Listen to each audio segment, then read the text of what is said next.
First, the song, I think it's entitled Distant Sadness. And it really just simply defines this kind of world in circa 2000.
Next example is the piece that is given the only slightly tongue-in-cheek title, Battlestar Sonata, that we say is silence. Okay.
One is not closer than the other. You really are supposed to sort of get the joke that, oh, it sounds sort of like Beethoven. That's a real knee slapper.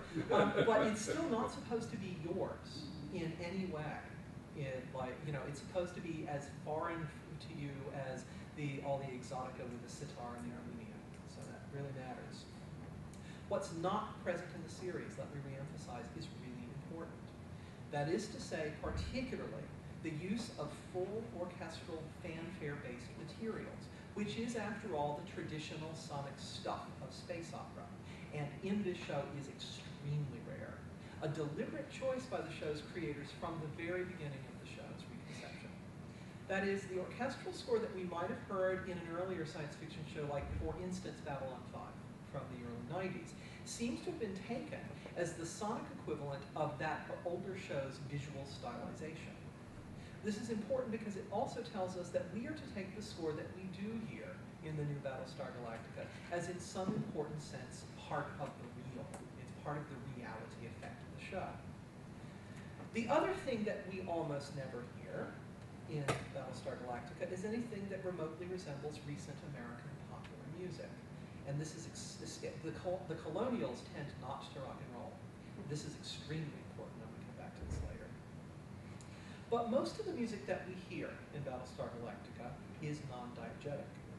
Music appears quite rarely on screen, and this actually marks it off very distinctively from the Star Trek franchise, where people actually have a little amateur talent night quite often, and there's a lot of on-screen music making going on as part of the show's idea of what a utopian community really is. There's almost no music in Battlestar Galactica. The diegetic world is a place of beeps and booms, of the sounds of laboring technology and battlefield destruction, of stertorous breaths and muffled calls. The reality of the music that we hear in Battlestar Galactica, then, must be some kind of internal reality. The non-diegetic sound cooperates fully with the expectations that have been carefully trained for us as viewers through years of film and TV viewing. It tells us the truth about what characters are feeling, or it clues us into the real importance of the events we witness on screen. As such, the music tends to hover richly between a kind of third-person positioned commentary and a kind of accretion to a variously constructed first-person point of view. As so often in the underscore, the origin of these points of view is quite obscure. It slips, actually, is probably a better way of putting it. What does it mean that this sonic reality is almost wholly semi-othered in the way that I've been describing? I think part of the answer to this comes from taking into account the ways that world music as such has steadily acquired connotations of the spiritual since its advent in the late 1980s. Now, a number of scholars have delineated parts of this history already, and I'll not rehearse their arguments here because of time. But it's worth observing that by the present, by 2008, the continuing dislocation of timbres and ornaments from their originary styles has reached such a point of abstraction that it becomes increasingly difficult to hear them as ethnic in any useful way.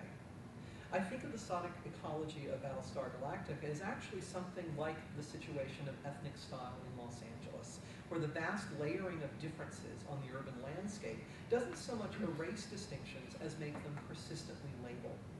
Whether it's the disordered capitalism of Hollywood or the post-catastrophic economy of the colonials on Battlestar Galactica, difference has essentially evaporated into style, an ambiguous blessing at best. Another consequence of this ambiguity is that music is no longer used to differentiate classes of character. There's no actual music for good guys versus bad guys in any clearly discernible way.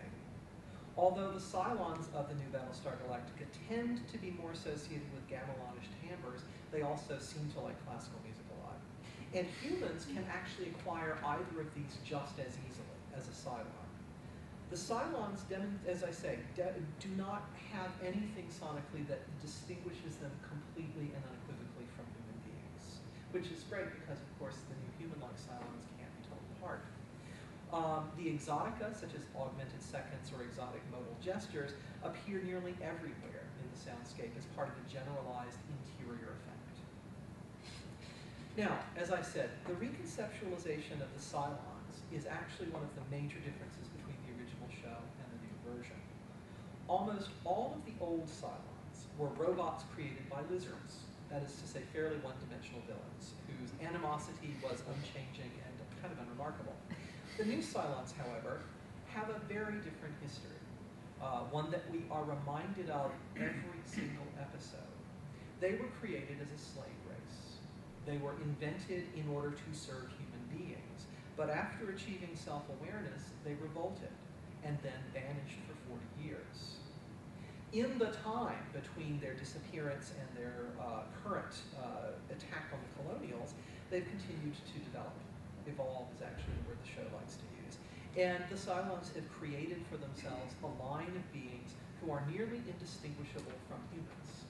To quote the horrified colonials from the very first episode of the miniseries, they look like us now. Indeed, one of the grand themes of the plot of Battlestar Galactica is this question of stable identity. It's questioned and challenged and undermined in innumerable ways. Now, as far as the Cylons go, there are 12 human-like Cylon models, and each exists in multiple iterations.